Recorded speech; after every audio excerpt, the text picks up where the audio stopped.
There are a lot of films that revolve around music, and the new Netflix movie Mixtape takes us back to the turn of the century. Will we be partying like it's 1999? And then, even more importantly, how's the music in this music centered comedy?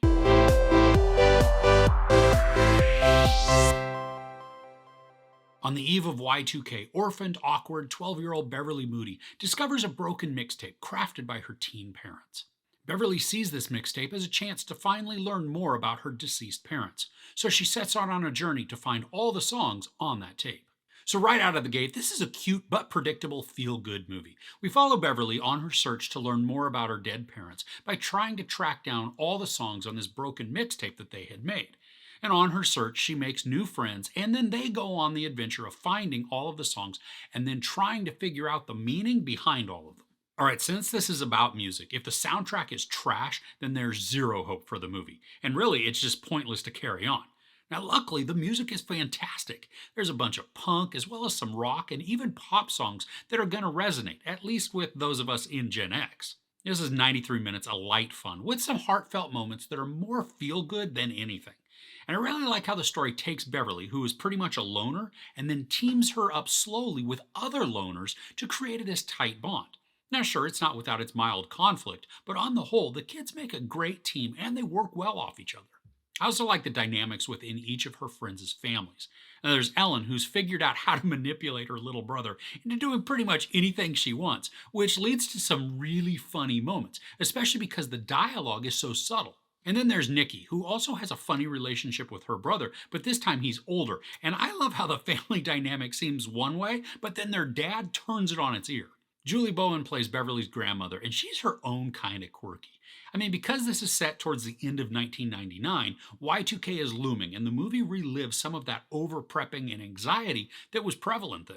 Bowen is sweet and brings charm to the character, and even though the story really could have chosen to go deeper emotionally, what we get is still pretty satisfying, and it feels comforting within the narrative. I like the growth we see even within Bowen's character, too.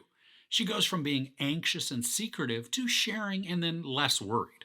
I mean, the openness of her character and the willingness to discuss events that had left a hole in her soul is what really made the character work for me. There's a weird insertion of a side story where Beverly and her friends endure bullying at school.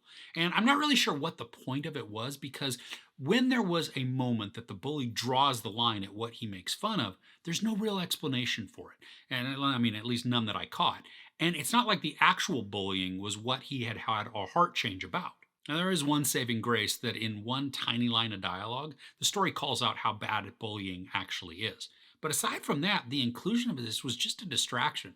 I mean, maybe it was meant to show how isolated and alone Beverly felt, but that was easily established without the awkward introduction of the bullying. Like I had mentioned, the adventure that Beverly goes on with her friends to find all of the songs on the broken mixtape is very obvious and it's predictable. But that didn't detract from the oddball fun of the story. Her interactions with this record store owner are witty and they made me laugh out loud more than once. Nick Thune plays Anti, this former rocker who now owns a record shop, and he's dryly funny. I mean, his type of sarcastic responses resonated well with me, as does his laid-back persona. Now, much of this is cheesy and simple, but it's really enjoyable. I mean, if you enter into this with any expectation other than just some cutesy fun and great music, I think you're going to be disappointed. This was great for a casual watch with a story that left a smile on my face and had me laughing and chuckling a lot of the time, despite some of that humor being forced or even cringy. So while this movie could be inordinately sad or even overly ridiculous, it maintains a good balance of humor and heart with a fair amount of cheese thrown in to keep it fun. The young actors fully embrace their roles with excitement that makes them fun to watch and then easy to root for. While this story may not be terribly deep or even extremely memorable, the music and heart provide a good escape and leave you with a positive outlook for at least the day. There's no sex or nudity, but there is a little profanity and some mild violence. I give Mixtape 3 out of 5 couches. So what's a song that would be at the top of your mixtape? I mean, it could be old or current and designed for you at basically any age you want. So what song do you choose? I think I'm going to go with something from Yellow Card myself, but I don't know exactly what song yet. Let me know yours in the comments below. If you enjoyed this review, please give it a like.